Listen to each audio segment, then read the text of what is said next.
like that. We ain't going out like that. Watch me go and bounce right back.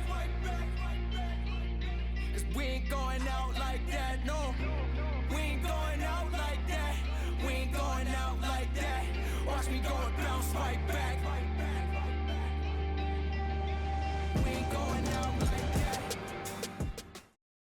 Welcome to Any Given Season, a bowl season podcast. Today we're joined by the former head coach at Bowling Green, Utah, Florida, and Ohio State. He won 3 national championships as a head coach and is currently an analyst for Fox Sports as part of their weekly Big Noon Kickoff show. He's been a friend for the past 25 years. Please welcome to the show, Urban Meyer. Thanks so much for joining us today, Urban. I appreciate it. Good seeing you. Yeah, you're a great friend, Nick. Good to see you as well. We don't get to see each other often, but we got to spend a lot of time together last week at the Orange Bowl. We reminisced a little bit, talked a lot about a lot of things. I want to start this conversation talking about your coaching journey a little bit. We met back in 2000 when we worked together on Bob Davies' staff at Notre Dame. I like to think I played a very small role in your career, helping you prepare for that Bowling Green interview. If you remember, of course you remember, we were all preparing to head out to LA for the last game of the season at USC. And we weren't predicted to do much at Notre Dame that year, but somehow if we won the game at USC, we'd go to the Fiesta Bowl. On top of all that work, you're trying to prepare for probably the biggest interview of your life at that point.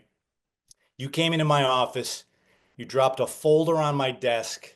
It had everything in it, but it was a little bit disorganized. So you said, but make sense of this, put it together, put it in order. So I put it in a binder. You told me it was a big part of your interview. So looking back at your early years in coaching and becoming a head coach, all those years of preparation, all those years of saving those notes, putting them in a folder, how did you know what to save, what to do? Did you always know you wanted to be a head coach? I did. I got into the profession obviously very young, 21 years old, and early on I was so blessed. I worked for some incredible people, and I was a guy though that Nick, that when I was young, I wanted to be a professional athlete. I played professional baseball. I wasn't good enough to play professional football, but I just loved sports, and I became enamored with the coaching profession at a very young age. I was studying Nebraska football when I was, in my early teens, because that was the first program that really invested in players and strength training. And, they up to that point, now you're so young, you don't remember this, but strength training really was frowned upon. I remember my dad made me go get a note from my doctor before I was allowed to buy a weight set when I was 14, 15 years old, because no one was really behind that. People think you're going to get too stiff or too well, tight. your back. They were worried about your back and all kinds of stuff, and too stiff, and it was an amazing time. And so I went from being 120 pounds to 170, 180 pounds in 1 year. I was eating like a maniac. I was doing all the training, lifting, and no one else really was. So I went from hitting fly balls to home runs. I went from being a second stringer to an all-state safety. So I became just nuts about sports performance development and coaching. And I went on as long as I could. And then I knew I wanted to be a coach. So I was studying at a very early age, and that carried on. Once I became a coach, I would drive. It was not uncommon for me to drive 4 or 5 hours to go listen to Tom Osborne speak, Joe Paterno speak, Lou Holtz speak. And I would always come back with notes. And we didn't have iPads. There were no iPads or computers back then. There was all notebooks. And I would just jam these in. I was the king of manila folders. I had from discipline to academics to off-season program to recruiting philosophy to offense, defense, strategy. And that's what I threw on your desk. And if you remember, I still somewhere, I think we lost some of it in the hurricane. But I've had colleagues, some young coaches that got a hold of that plan to win. And it's a really cool template of A to Z how to run a program. Well, as luck would have it, I dug through my folders last night. I saved a copy, of course, Urban. I wasn't going to, take all this valuable knowledge and organize it and not keep a copy. So wow. Let's look at the tabs. Winning in 2001, staff policy and responsibilities, player policy, schedules, player development, clock management had its own section. A lot of coaches could use that. Pretty good stuff. Unbelievable. Yeah, I've saved this for a long. I gotta have you sign it one of these days. Um, for the young coaches out there, you're obviously mindful as an assistant of, hey, this, when you did something, when you learned something, when you're around a guy, you said, hey, this is going to be valuable to me as a head coach. You've had 24 coaches work under you, go on to become college or NFL head coaches. That's not by accident. Did you have in mind when you were coaching, you know, obviously you're busy doing your job, but did you feel a responsibility to mentor young assistant coach and help them become head coaches, much like your coaches did for you?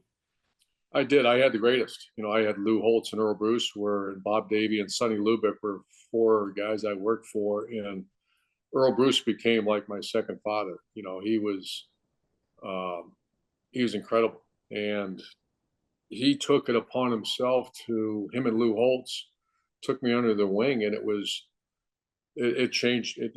It impacted me that these people, they're both Hall of Fame coaches that would take time out of their own personal time to mentor me, coach me, and then even when I wasn't done working for them, they're the ones that pushed me hard for Bowling Green. And so I believed in the coaching profession. I believed in a very clear way on how to do it. And one of the, other than the great player, there's nothing more valuable than a coach. There's nothing. An assistant coach that is aligned with you, that believes in what you're teaching, and there's nothing more detrimental to a program than a bad coach. And we've all experienced some bad, being around some negative stuff in your careers, but very, very rarely did I had Hall of Famers on my staff, and very fortunate of the coaching staffs I've had. With all the NIL and transfer portal chaos nowadays, are you happy you retired when you did? How would this plan to win be different now than it was 20 years ago? I think fundamentally it's still very similar. I think obviously there's a lot of differences. It's never been, the common denominator of every great team I've ever had is selflessness. And in 2024, 2025, I imagine it's never been harder. But that's society in general. I was never driven by money, and I just, I'm the recipient of some big contracts because the world got out of hand there for a minute for coaches, still is. And I've always believed in players should have the ability to profit. I mean, it's the United States of America. If a player can earn money off his name and likeness, he should. But that's not what happened. What happened was all the donors, it was basically paying players for play. You're going to go out and recruit. Let's get as much money together and go recruit a player. I don't believe in that at all. But once again, I have no desire to return. To have a player you invest in walk in and leave. The transfer things got me a little bit confused. I think the graduate transfer was very positive. We had players that just quite weren't playing enough and they wanted to move on. I think that's great. But I'm not being overly critical because there's a lot of strengths. But it's I think for dinosaurs like me that I don't have that desire. Let's talk about bowl games for a little bit. We had an unbelievable bowl season, top to bottom, a lot of great games. You were the head coach in 15 bowl games, and I looked this up last night. You were 12-3, 800 record in bowl games. I mean, your overall record is pretty impressive, but theoretically in bowl games, you're a great team playing another great team. But not all of them were for the national championship. They were all meaningful. In fact, back when you were at Bowling Green in 2001, 2002, you were 8-3 and 9-3 and did not go to a bowl game because there were only 25 at the time, not the 41 there are now. What was that like? Yeah, when I was that was kind of our, to make it to a bowl game was the ultimate, and some programs had just expectations, and that's what you do. You go to bowl game. But I still even remember that even when I was a graduate assistant at Ohio State, that even the Ohio States of the world, going to a great bowl game. That was your goal. Obviously, win a conference championship and go to the Rose Bowl. But even if that didn't happen, we went to the Cotton Bowl in 1987. I love bowls. I love the bowl experiences. And to be able to stand in front of a team and announce you're going somewhere, and I remember those. And the opposite of that's true. One of the worst days I've ever had is to stand in front of a team that I love that earned a right to go to a bowl game, and no one selected us in 2001, and that was Bowling Green. And then we get up to number 16 in the country, undefeated at Bowling Green again, highest ranking they've ever been. And again, they're just the Mid-America Conference, I believe, only had one bowl game back then, the Motor City Bowl, and we didn't win the conference. And I was even told by our athletic director in 01 to quit, stop practicing, because we went out and practiced because our players wanted. That wasn't me.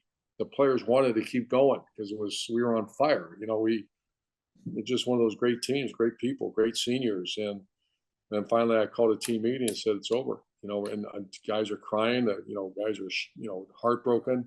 I was heartbroken, and to say our season's over. So the bowl, I'm a strong proponent of the bowl games. At Utah, your first bowl game as a head coach was the Liberty Bowl, where you shut out Southern Miss, capping off a great season.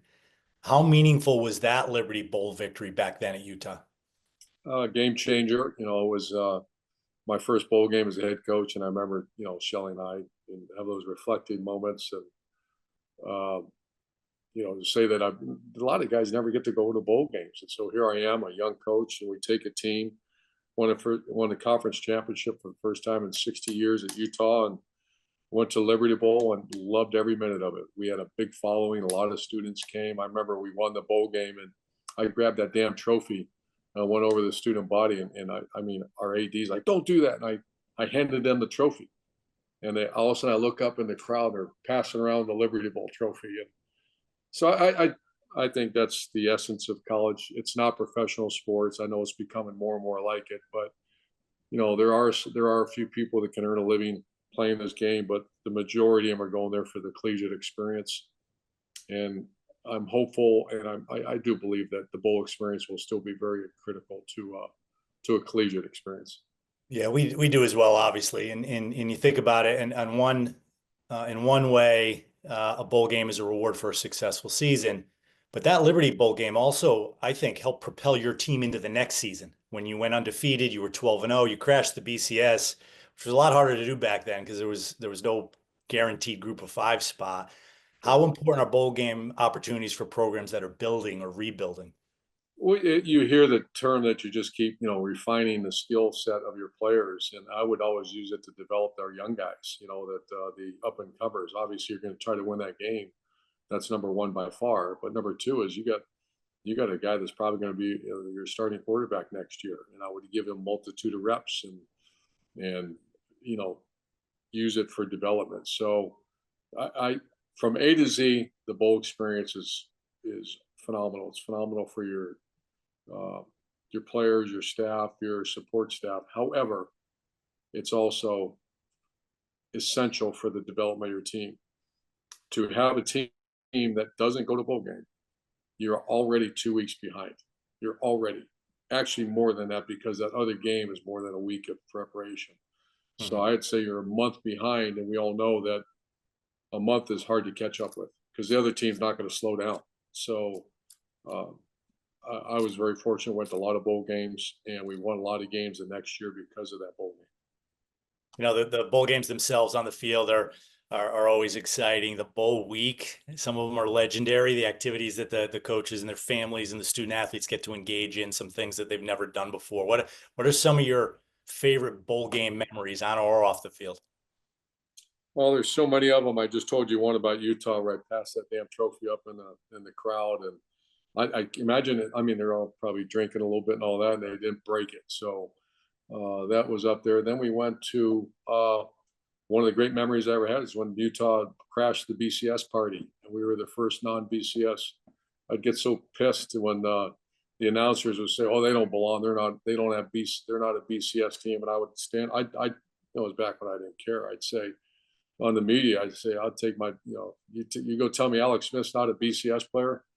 I'll buy your ticket right now." I think it was Trev Alberts was a media guy back then. and was just ripping our program. And I said, I'll buy your ticket and you come watch our practice. Then we can visit afterwards. And you tell me this is not a BCS team. We have BCS players. We have BCS coaches. So the drive from Salt Lake City to Phoenix, it was legendary. I didn't make, we flew, but I heard about it. It was basically a traffic jam from Salt Lake where we filled Sun Devil Stadium in the Fiesta Bowl against Pitt. And that was a great memory. And we won the game. And that's when I went to Florida and handed the whistle to Kyle. But the other one, I grew up in Ohio and watching the Rose Bowl, and we never made it there. I coached in several Fiesta Bowls, Orange Bowls, Sugar Bowls.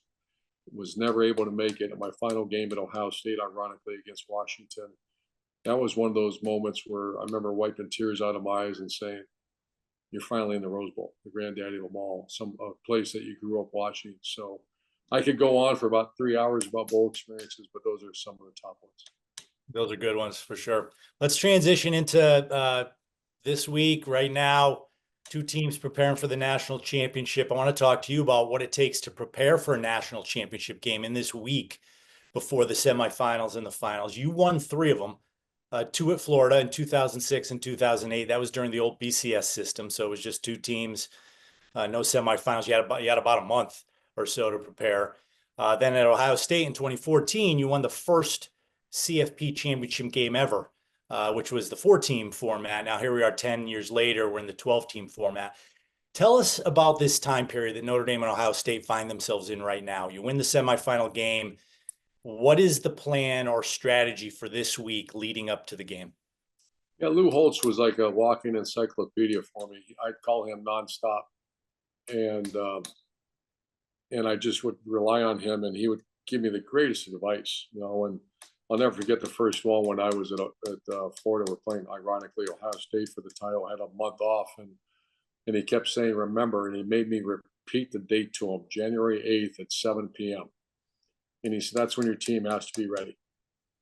If they're ready 2 weeks earlier, a week, as coaches have a tendency to speed things up too much. So I broke it up actually down into 3 different quarters. First quarter is nothing but fundamentals. Second one was preliminary game plan. Third one was game plan week. And then last one was game week. And so I gave our players, I wanted them to stay in their routine. Tuesday was going to be a padded practice, not near as hard as during the season. And then we actually gave them a pregame meal on Friday night. And I just wanted their bodies and their minds are so into the flow. I didn't want to change it. And I thought that was some of the greatest advice. That changes a little bit now when you're in the playoff because you don't have a month off. And motivation will not be the key. The key is going to be, and this is, I would make the players repeat it, the most prepared team will win. It's not going to be your lucky T-shirt. It's not going to be, how many tickets you get for your girlfriend and her family. It's not going to be the bowl gift. Is going to be a hoodie, sweatshirt, or a regular, all that nonsense. It's the most prepared team's going to win. So to become the most prepared team, I need all your focus on preparation, not the other nonsense, not the other stuff. I can only imagine the stuff you guys are going through. I go through. I mean, our first national championship game, I want to say we had 350 requests for tickets. And these are like friends. These are like people that probably deserve tickets. And I remember coming home one day and Shelly was just livid. Or not livid, but she goes, I don't know what to do. And she showed me this list of people requesting tickets. And I thought, oh my God, I can only imagine what our players are going through. And so typical me, I said, Shelly, you handle that. And, but I was respectful and trying to get our players to make sure we focus on what's important now. And that's the most prepared team will win this national championship Monday. Well, that was, you started talking about, I was going to ask you, I was part of fortunate enough to be part of a Super Bowl season. I know as much as coaches like to say, well, we have our routine, we don't change it no matter the type of game, you kind of have to change it. It's not the same kind of game. How did you help the team manage the off-field distractions that come with going to a championship game so they could focus on the task at hand? Well, there's nothing more powerful on a team than the leaders on your team. And so I would meet with them constantly. And, the message, once again, the pregame speech, I hate to, because the media probably loves that stuff. It's really not that important. What's important is your Tuesday, Wednesday, Thursday of game week, that's what's going on right now. So I would lean on the leaders of the team. If you have great, incredible leaders that are worried about, you know, how we're going to win this game, then I knew that I would lean on them. If you had the kind of leadership on your team that was more worried about bowl gifts and presents and, tickets for their family, and I've had that too, then I would kind of take it away from them and I'd take it. So you have to know what kind of team you have. The best ones are the ones where you have a locker room filled with grown men that want to win a national title. And I think these two, I don't think, these two, they got incredible locker rooms. So if you have a great locker room, you lean on them. Do you like this new 12-team format? I love it. I think it's great. I think the great teams and the great players are still playing. There was one time we did on Big Noon near the last month of the season, there was 25 teams that thought they were going to win the national title. Back in the old BCS era, there were 3 or 4. So, and the days of good players sitting out I don't like that, but I understand it. I just don't like it. But you saw the best players in college football playing this year. Yep. Yeah, I think we turned the corner a little bit. I think schools are figuring out how to distribute the money to the players. And, if guys don't play in bowl games or the playoff, they don't get paid. We had the top 10 Heisman Trophy vote getters this year all played in their bowl game. So I think that's a sign. I saw the coaches voted yesterday to recommend moving the transfer portal date to 10 days in January. I think that'll help too. So all these changes happened so quick, Urban. We didn't. I don't think the NCAA had a good plan for it. So we're kind of forced to a little on-the-job training here, I think. Sure, and that's understandable. I mean, I've never been that critical of the NCAA because the NCAA is simply a bunch of presidents. They're for people to rip the mess out of the NCAA. I'm like, wait a minute, the NCAA really doesn't. That just stands. That those are college presidents. That's get right. pissed off. Get pissed off at the presidents. That's I just cracks me up when the NCAA. Wait. The NCAA is a cooperation of a bunch of presidents making decisions. So if you want to go swing at the president. Well, let's talk about who we think's going to win the game. You and I were watching the Orange Bowl together in Miami, and you kind of predicted that ending. I don't know if you remember. Penn State got the ball back, tie score, 38 seconds left. Someone we were with asked you. They said, "Hey, coach, what would you do here?" And you, without missing a beat, you said, "I'd try to move the ball, but don't do anything that's going to risk turning the ball over. You either want to score to win the game or go to overtime." Sure enough, Penn State turned it over on their second play. Notre Dame gets the ball, kicks a field goal to win it. So you obviously have some prognostication abilities, Coach. Let's talk about the game on Monday. What's your prediction for the game? Or let me ask you, what does each team need to do to win the game?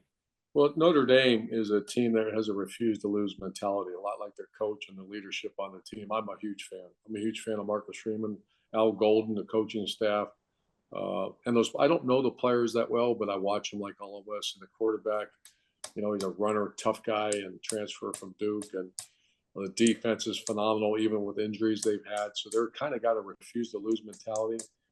The other team is, they are the best talented, I think, and I'll say the most talented roster I've seen them maybe in my lifetime. And that says something because my 08 team was, that 14-15 team. But I'm not sure I've seen one where I think every skill position at Ohio State will start in the NFL, not play. They're going to be impact players in the National Football League. That's how good they are. Never seen that before. Every one of them. And Notre Dame is not quite as talented. They're very talented. They've had some injuries.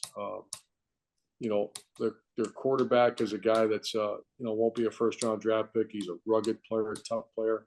I worry about the injury to Love, their tailback, who's a phenomenal player. He's only had 16, 17 carries the last 2 games. I think because of the toughness and togetherness and locker room of Notre Dame, this will be a close game at halftime. I do believe that at some point, the talent differential will take over and Ohio State will win by a couple scores in the fourth quarter. I think it'll be a great game. Obviously, these two programs have won multiple national championships, but these two head coaches, one of them is going to win their first national championship as a head coach. What does it feel like, Urban, to stand on that stage and hoist that trophy? It's an out-of-body experience. It's for people that love the tradition and history of college football. There's only one trophy at the end of the year, and a great story after my first championship in 06. I remember going back and I said to my assistant, I said, go get my father and go get Earl Bruce. Those are two people that are so instrumental in my life. They came back in the bowels of the stadium in Phoenix, in Glendale, and I looked at my dad. My dad, first of all, says, "About time you did that." And then I remember telling my dad and Coach Bruce, I said, "You know what's really cool? We did it. For the rest of my career, I'm going to have fun doing this. I'm not going to be stressed out because we did it." That may be the most incorrect statement ever made, because the rest of your life, at least I know Mac Brown, I talked to him about it, and some other coaches, everything you do is based on national championship. And it really takes a lot of enjoyment out of the game. I mean, you are, and once again, I'm a nut job. I'm an extremist. So it was really hard for me after the 06 national championship to ever just coach for fun. It was, if we weren't winning a national title, I was a maniac. I was like, why? And we'd win by 2 scores, and why didn't we win by 4 scores? And it kind of took the thrill, and it was really hard. And, but other coaches have thrived. It's just, I'm just giving my personal experience. I get it. Well, Urban, thanks so much for joining us. Really appreciate your time today. Appreciate your friendship. Appreciate all you've done for college football. Continue to do on Fox. I love you're my pregame show of choice. Keep that between us. But really appreciate your time. Thanks, Urban. Yeah, text me. Let's find each other at the game. Yeah, I will for sure. Good to see you, Nick. And thank you all for listening to Any Given Season. Today's guests were brought to you by Tapit. Understand how going cashless builds loyalty, engages fans, and boosts your bottom line. You can catch all of our past and future episodes on Apple Music, Spotify, YouTube, or wherever you listen to your podcasts. And remember, you can catch all the bowl season news on our website, bowlseason.com, and on social media at Bowl Season. Thanks for joining us. Yeah. It's been a long time coming. It's been a